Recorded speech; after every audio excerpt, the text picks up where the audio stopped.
tout le monde et bienvenue à Entre deux traites. Merci de nous avoir choisis en ce début d'été. Je suis Sabrina Caron et je suis en compagnie de René Distil. Bonjour René. Salut Sabrina, comment ça va? Ça va très bien. Les travaux avancent bien cet été, puis on a développé des nouveaux projets aussi, fait que c'est super le fun de travailler sur des nouveaux projets. On apprend beaucoup, fait que c'est motivant. Toi, ça va à la ferme avec tes filles? Oui, ça va. Les semences se sont éternisées. Après ça, les foins, on a attendu un peu parce que c'était trop jeune. Après ça, ça a tombé peut-être un petit peu trop mature, mais mon filleman, il est bien content. Il dit, c'est ça que je voulais, c'est correct. Bon, fait que les rendements étaient là. Ça a bien été. Comme on dit, ça a roulé. Oui. Au travers de tout ça, il faut prendre le temps de prendre des vacances aussi. Ça va nous faire du bien. Pour les prochains épisodes, on a décidé de vous faire découvrir des entretiens réalisés dans le cadre de la série Balado Proaction des producteurs laitiers du Canada. C'est intitulé Chemin vers l'excellence à la ferme. Cette série aborde une variété de sujets importants pour les producteurs laitiers canadiens. Dans cet épisode, l'épidémiologiste vétérinaire José-Denis Robichaud a une conversation passionnante avec le docteur Simon Dufour. Le docteur Dufour est professeur et chercheur à la Faculté de médecine vétérinaire de l'Université de Montréal. Il occupe également le poste de directeur scientifique du Réseau canadien de recherche sur la mamite bovine et la qualité du lait. Simon Dufour a une vaste expérience sur le terrain et dans la recherche. Ensemble, ils vont se plonger dans le thème de la biosécurité sur les fermes laitières et examiner le rôle crucial des producteurs laitiers pour maintenir la santé sanitaire de notre industrie. Ils vont discuter des mesures de biosécurité en place depuis des générations dans les fermes laitières, mais aussi des nouvelles pratiques qui peuvent prévenir l'introduction et la propagation des maladies contagieuses. Ils aborderont également les défis et les opportunités liées à l'amélioration continue des standards de biosécurité. Alors, installez-vous confortablement au volant peut-être de votre tracteur et préparez-vous à une discussion enrichissante avec José-Denis Robichaud et Simon Dufour. Bonne écoute!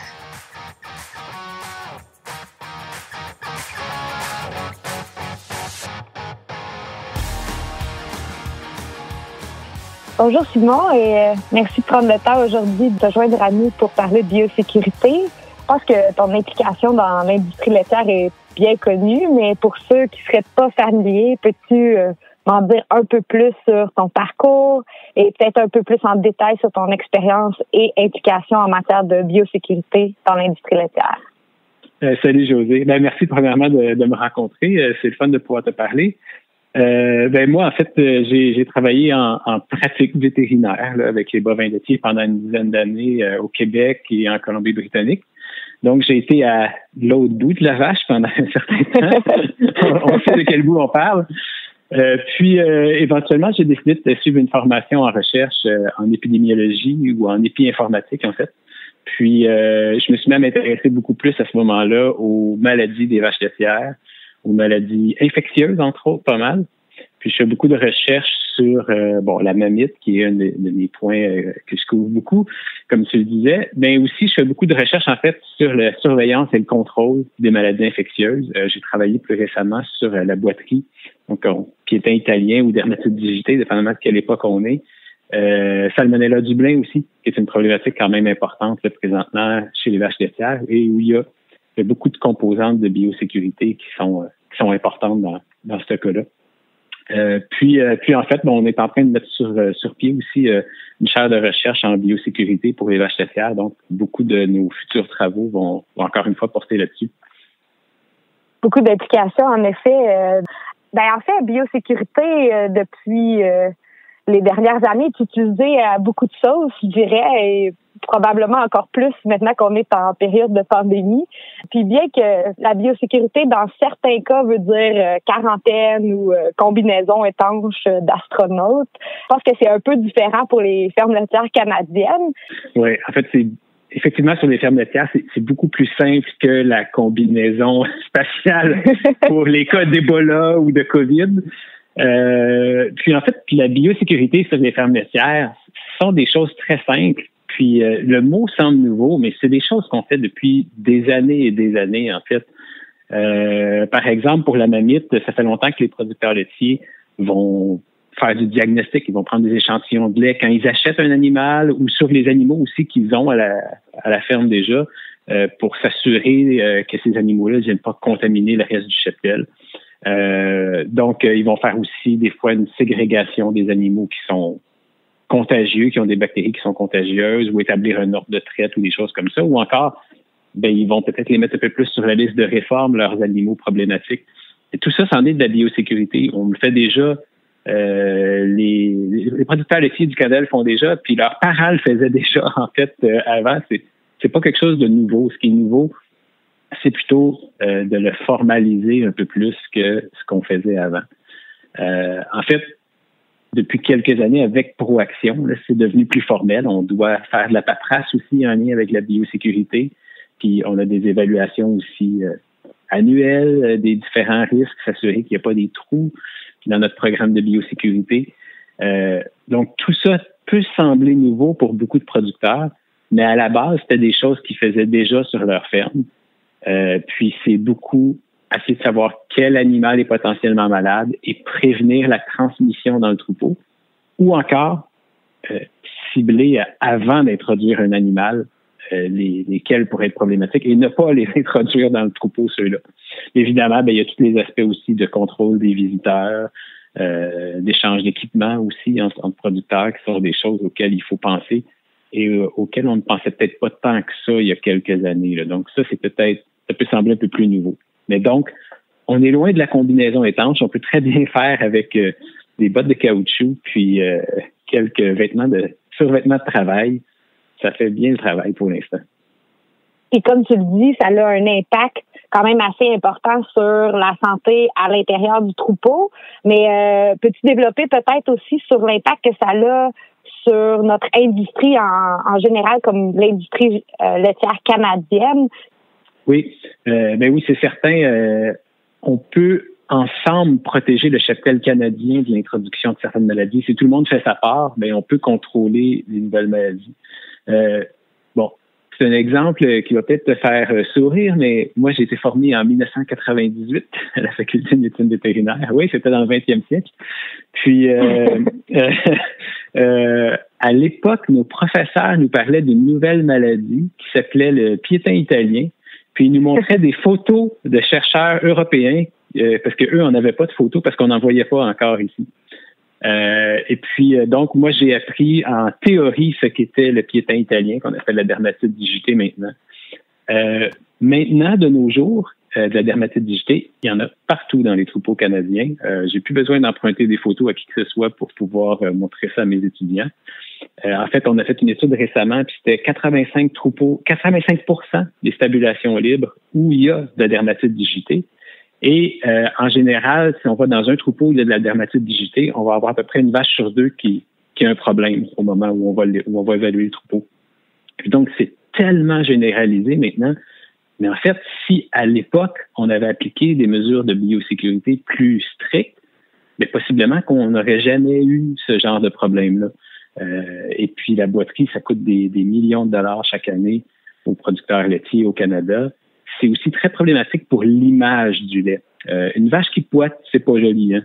Puis les consommateurs, c'est pas toutes les maladies qui sont capables d'évaluer visuellement, mais une vache qui boite, ça, ils remarquent ça, puis ça vient confronter un peu leur valeur après ça par rapport aux produits, à ce qu'on fait. Donc, il y a une protection de vos animaux à l'intérieur de votre ferme, mais il y a aussi quand même vraiment une protection de l'industrie laitière qui peut être supportée avec des mesures de biosécurité plus strictes. Veux pas, l'image de l'industrie demeure très importante. Puis, comme tu dis, la biosécurité peut avoir un bon impact là-dessus. Selon toi, ça serait quoi les principaux éléments qui peuvent aider les producteurs pour le contrôle et la prévention de la mamite dans leurs troupeaux qui sont en lien, dans le fond, avec la biosécurité? Oui, mais si on voulait cibler peut-être quelques pratiques là, clés, là, les plus importantes.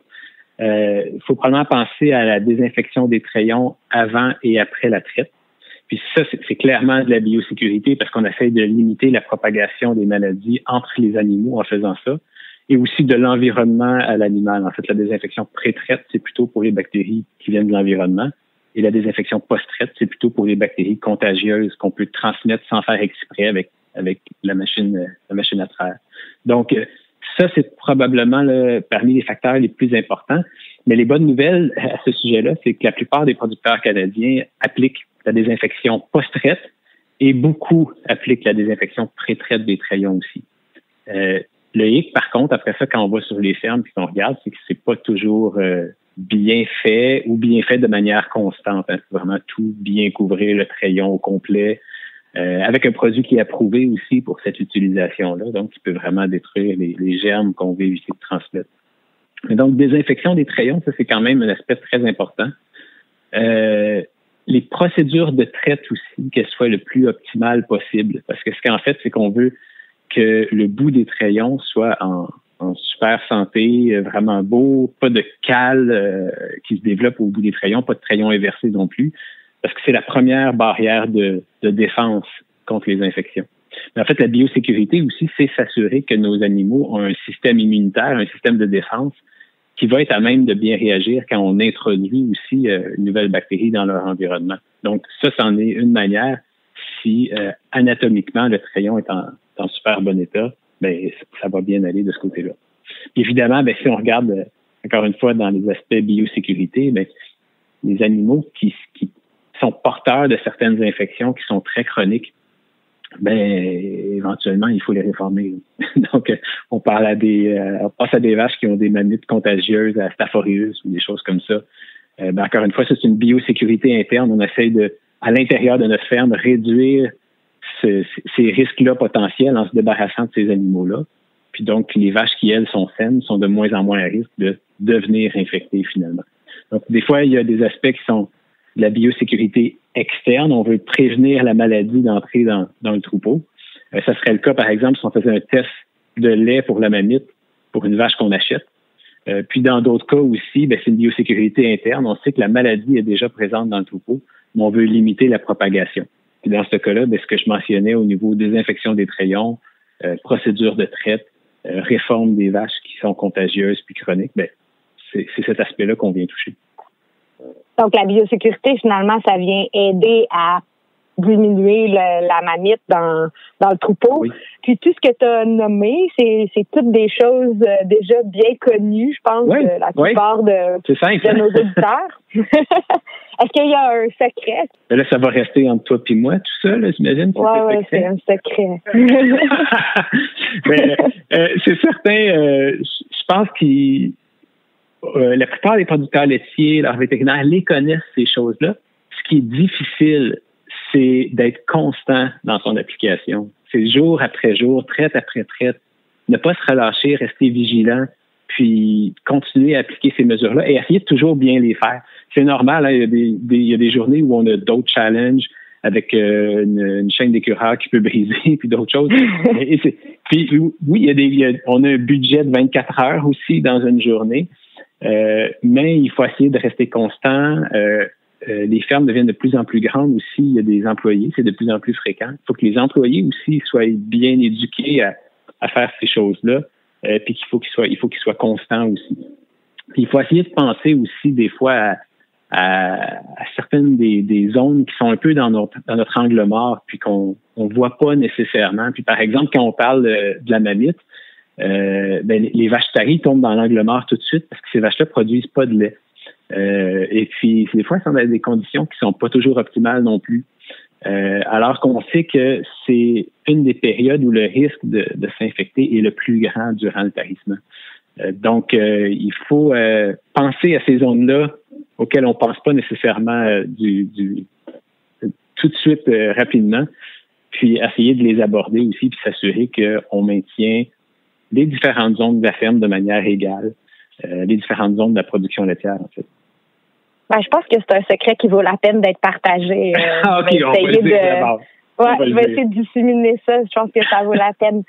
Tu nous as parlé de plusieurs éléments, puis tu es beaucoup impliqué dans le réseau Mamit, évidemment. Est-ce que c'est des choses qui sont sous le radar du groupe de recherche?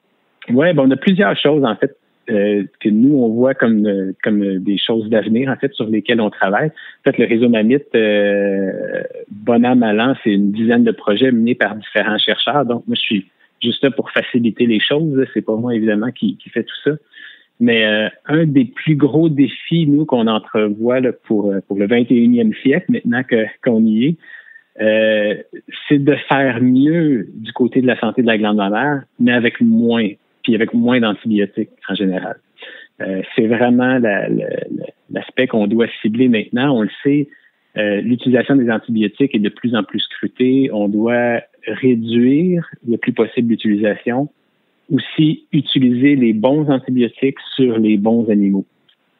Donc, ça demande différents développements, mais on sait que c'est possible de le faire. Par exemple, on travaille sur des vaccins présentement qui ciblent pas seulement la mamite, qui ciblent en fait différentes maladies des vaches laitières. C'est une manière finalement de prévenir les infections et donc d'utiliser moins d'antibiotiques, mais en maintenant quand même la santé de la glande mammaire. On a aussi des nouvelles approches sur lesquelles on travaille pour essayer de stimuler le système immunitaire de la vache, qui ne sont pas nécessairement des vaccins, mais que, par exemple, on réussirait à avoir plus de cellules de défense près du bout du crayon où on veut les avoir. Ce qui fait que quand une bactérie se présente, elle serait pas à même de créer l'infection, elle serait arrêtée très, très rapidement avant le début de l'infection. On a d'autres exemples au niveau du tarissement, où est-ce qu'on est en train de travailler plutôt sur les tests diagnostiques pour dire, en fait, quelle vache et quel quartier devrait être traité avec un antibiotique en arrivant au tarissement. Puis, on aurait des résultats présentement où on est rendu à peu près à 95% des animaux qui ne seraient pas traités avec un antibiotique. Donc, seulement un 5% d'utilisation des antibiotiques de ce qu'on avait avant. Et quand même avec des résultats au niveau de la santé de la glande mammaire dans la lactation suivante, au niveau de la production laitière, tous les différents aspects, la réforme des vaches et des traitements de cliniques dans la lactation suivante, où on perd rien. On n'a fait aucune perte au niveau santé des animaux, mais on utilise à peu près 5% de ce qu'on utilisait avant. Donc, wow. C'est vraiment vers ça qu'on s'en va, essayer d'explorer toutes les possibilités pour maintenir ou améliorer la santé de la glande mammaire, principalement dans ce cas-ci, mais en utilisant moins d'antibiotiques, en utilisant d'autres avenues. On dirait que pendant longtemps, on n'avait pas eu à se poser la question, les antibiotiques, on les utilisait. Et puis là, maintenant qu'on a à se poser la question, toutes sortes de chercheurs, de vétérinaires, de producteurs ont eu des idées, étaient très créatifs, puis là, on trouve toutes sortes de nouvelles avenues, en fait. Donc, c'est pas inquiétant pour l'avenir de ce côté-là.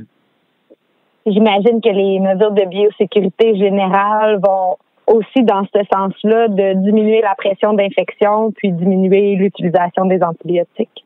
Oui, moins les animaux sont en contact avec des bactéries, soit à l'intérieur de la ferme ou qui proviendraient de l'extérieur de la ferme, moins on a de traitement à faire par la suite, c'est clair. Je pense que la biosécurité, c'est bien accepté. Il y a des études qui ont montré que les producteurs trouvent que c'est important, la biosécurité. Ce que j'ai l'impression qui arrive souvent, c'est l'adoption ou la constance, comme tu mentionnais plus tôt. Comme l'industrie laitière a été quand même épargnée en termes de maladies contagieuses, si on se compare à l'industrie porcine ou aviaire qui ont eu des maladies très importantes qui ont un peu imposé des mesures de biosécurité drastiques. Est-ce que, comme industrie, on devrait s'inquiéter de ces maladies dévastatrices comme dans le porc et la volaille? Puis, est-ce que on devrait adopter des mesures un peu semblables aux leurs pour prévenir l'introduction de ce genre de maladie-là?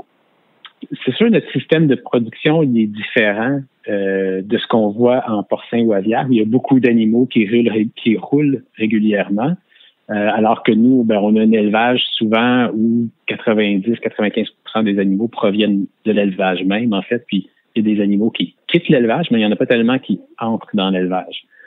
Par contre, il y a des visiteurs aussi de la même manière que dans les autres types de production. Puis, il y a d'autres manières aussi quand même de transmettre les infections. on est dû à cette manière-là de faire à notre système de production, on est peut-être un peu moins à risque à aviaire et porcin, mais ça me fait toujours un peu sourire quand les gens disent nous, dans le laitier, on n'a jamais rien eu. Je reprends l'exemple de tout à l'heure. C'est à cause qu'on les a oubliés. On s'en est pas rendu compte. On a eu la dermatite digitée. Oui, on a eu la dermatite digitée, puis on y pense plus parce que c'est pas une maladie exotique. Maintenant, c'est une maladie qui fait partie de notre vie. Mais en fait, on l'avait pas avant. Donc, puis ça, c'est quand même, ça a frappé fort, ça a frappé beaucoup plus fort que certaines choses qu'ils ont eues du côté porcin ou aviaire qui ont été là pendant 1 an ou 2, puis qu'après ça, ils en ont plus jamais entendu parler. Nous, on est pris avec, là. C'est la même chose avec certains types de bactéries de la mamite aussi, quoique ça s'est développé beaucoup plus lentement dans le temps que, par exemple, la dermatite digitée. Donc, en fait, c'est pas vrai qu'on n'a jamais rien eu. On a eu des choses, puis quand même assez importantes. Mais dans les dernières années, on en a vu d'autres petits trucs aussi commencer à poindre avec Salmonella Dublin dont je parlais au début, qui n'était pas quelque chose qu'on soupçonnait tant que ça. Puis il y a d'autres possibilités parce qu'on a quand même des contacts assez étroits avec les États-Unis, dépendamment de nos possibilités de traverser la frontière. Ces temps-ci, c'est un peu plus limité. Mais donc, on n'est pas à l'abri. Notre système, je pense, de production fait que ça se transmet moins rapidement. C'est pas autant un feu de poudre que ce qu'on peut voir, un feu de paille, je veux dire, que ce qu'on peut voir dans les autres types de production. Mais on n'est vraiment pas à l'abri. Puis c'est important que nous aussi, on ait des barrières contre ce genre de trucs-là pour limiter la propagation. Puis dans ce qui n'est pas vraiment adopté, qui pourrait avoir un impact sur l'introduction de nouvelles maladies comme ça, est-ce qu'il y en a qui viennent en tête, puis à quel point ça serait efficace, disons, si on avait eu ces mesures-là en place quand le piétin est rentré, est-ce que ça aurait fonctionné? Bien, il y a beaucoup de choses qui c'est du gros bon sens. Je pense qu'une des premières choses, puis la plupart des producteurs vétérinaires sont au courant, l'introduction de nouveaux animaux, hein, c'est comme le cheval de Troie, mais c'est les bactéries qui sont à l'intérieur de la vache. C'est la vache de Troie, en fait. Puis lorsqu'on introduit des nouveaux animaux, bien, il y a toujours un risque, en fait, d'introduire une maladie. Donc, il y a certains tests diagnostiques qu'on peut faire, puis ça, les vétérinaires des producteurs peuvent les aiguiller. C'est important quand même de savoir un peu d'où nos animaux viennent, de vérifier s'ils sont porteurs de certaines maladies qu'on n'a pas présentement dans le troupeau. Et si c'est possible, en fait, parce que beaucoup de producteurs le font aussi, de fonctionner, en fait, simplement avec leur propre élevage, sans, en fait, acheter d'animaux. Donc, c'est certain, il faut penser à l'introduction de nouveaux animaux. À chaque fois, c'est un risque potentiel. Les visiteurs aussi.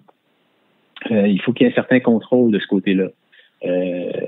On sait, il y a certaines exigences minimales qu'on devrait avoir quand quelqu'un vient à la ferme, mais le plus possible, les personnes ne devraient pas aller à l'intérieur de la ferme si c'est pas nécessaire. Hein. Si c'est juste pour une discussion avec un vendeur ou un truc comme ça, ça peut très bien se faire à l'extérieur de la ferme. Lorsque quelqu'un doit absolument aller à l'intérieur de la ferme, désinfection des bottes, changement des survêtements de travail, ces choses-là, lavage des mains, c'est des choses quand même assez de base qui étaient déjà bien mise en pratique par certains types de visiteurs, peut-être moins par d'autres, mais maintenant, c'est rendu beaucoup plus généralisé. Il n'y a pas beaucoup de serrures sur les portes non plus, hein, dans les fermes laitières. Puis il y a beaucoup de portes sur une ferme laitière en général. On peut toujours rentrer tout est ouvert. On peut toujours rentrer d'une manière ou de l'autre. C'est assez surprenant après ça quand on va vers un poulailler ou une porcherie, puis qu'il y a une porte barrée avec une serrure à numéro. Et donc, comme visiteur, il faut absolument que le propriétaire ou un employé vienne nous ouvrir pour qu'on puisse avoir accès au bâtiment. Donc, ça, c'est peut-être une philosophie, mais c'est des choses qui devraient éventuellement venir pour contrôler un peu plus les visiteurs. Faut pas entrer là comme dans une grange.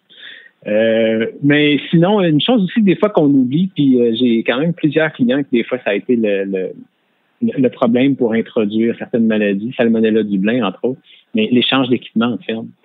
Tout l'équipement, entre autres, qui sert à manipuler du fumier ou des choses comme ça, ça peut être très problématique pour l'introduction de bactéries. Chez la vache laitière, il y a beaucoup des maladies qui nous intéressent, qui sont transmises par le fumier ou les fesses, en fait.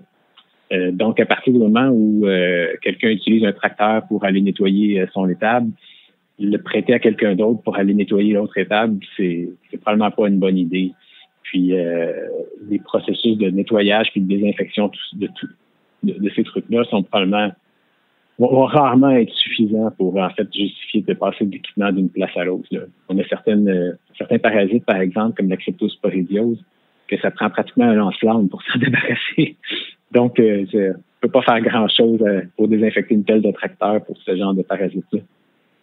Puis c'est que ça dépend beaucoup de la ferme. Je pense que chaque action que tu décris va changer d'une ferme à l'autre. Puis j'ai l'impression que le programme Proaction, qui est maintenant déployé à l'échelle nationale, essaie d'aller identifier ces facteurs de risque précis à chaque ferme.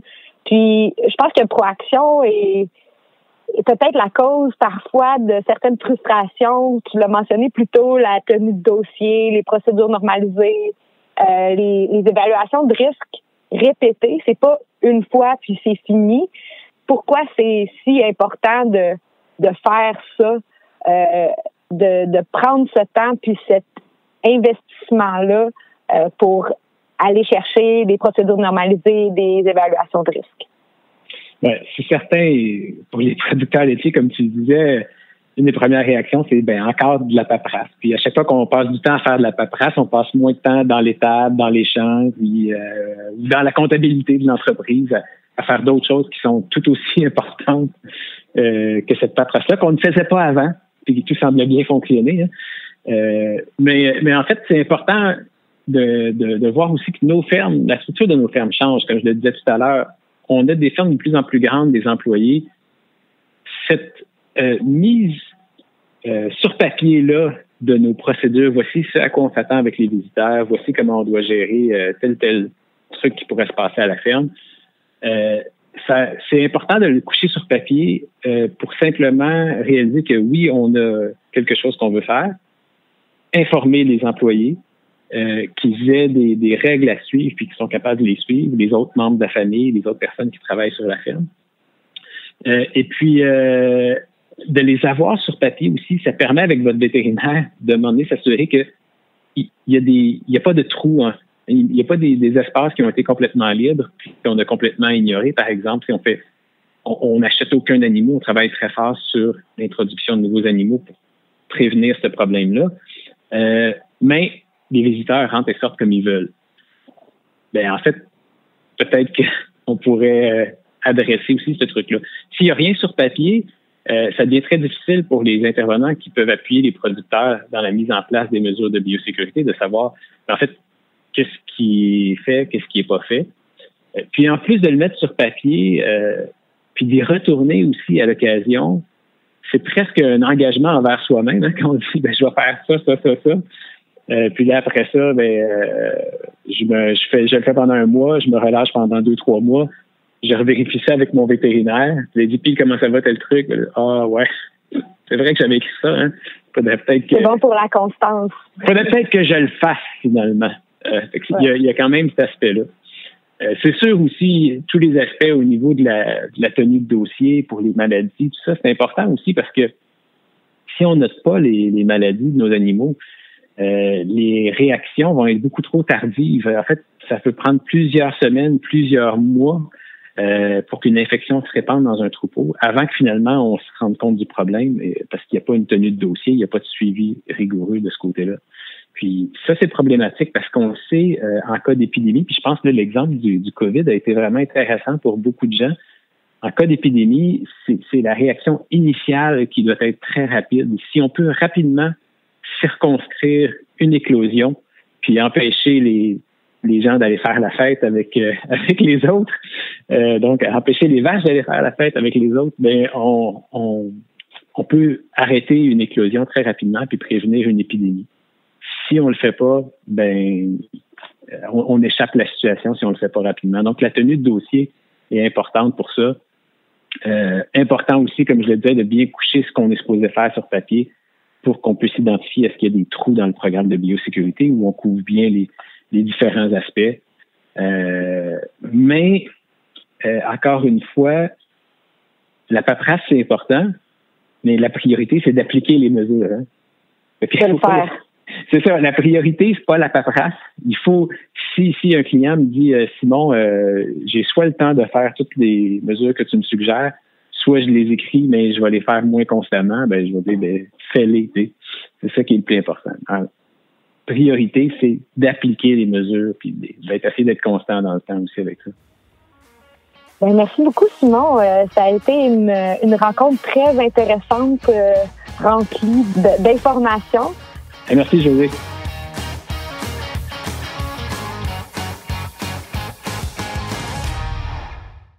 Comme chef, je composte beaucoup. C'est ma façon de redonner à la terre. Salut Jeanne. Comment les producteurs laitiers prennent-ils soin de notre planète? À la ferme, on composte le fumier. Ça permet de réduire notre empreinte carbone. Le fumier enrichit aussi le sol, ce qui aide à faire pousser les récoltes. Ah, c'est comme le cercle de la vie. Oui, on travaille à bâtir un avenir durable. Moi, je suis partante. Et toi? Je suis partant. C'est ça, l'avenir laitier. Carboneutre d'ici 2050.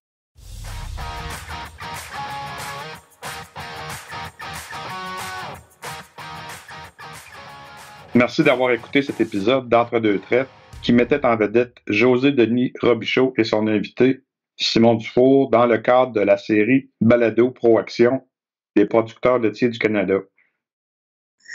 Je pense que leurs expertises et leurs précieux conseils vont être utiles à beaucoup de nous auditeurs. J'espère que vous avez trouvé cette discussion aussi informative que passionnante. Moi, en tout cas, j'ai trouvé ça intéressant. Il y a plein d'informations précieuses pour prendre des décisions éclairées sur les soins aux animaux et pour améliorer nos pratiques sur la ferme. Pour plus de détails ou de ressources supplémentaires, n'hésitez pas à visiter les sites des producteurs laitiers du Canada à l'adresse www.producteurslaitier.ca. Si vous avez apprécié cet épisode, s'il vous plaît, abonnez-vous pour ne rien manquer et partagez sur vos réseaux sociaux. Votre soutien et votre engagement sont essentiels pour toute l'équipe d'Entre-deux traites. Ce balado est une réalisation de Bruce Sargent et une production de Carl Bélanger. Un grand merci également à Steven Roche pour la production de l'entretien. Un grand merci à José Denis Robichaud et à Simon Dufour pour leurs précieux conseils. La série Balado Proaction est une initiative des producteurs laitiers du Canada et bénéficie d'un soutien partiel du Partenariat canadien pour l'agriculture, une initiative quinquennale fédérale, provinciale et territoriale. Encore une fois, merci d'avoir été avec nous pour cet épisode d'Entre-deux traites. Bonne journée et à bientôt pour un nouveau balado.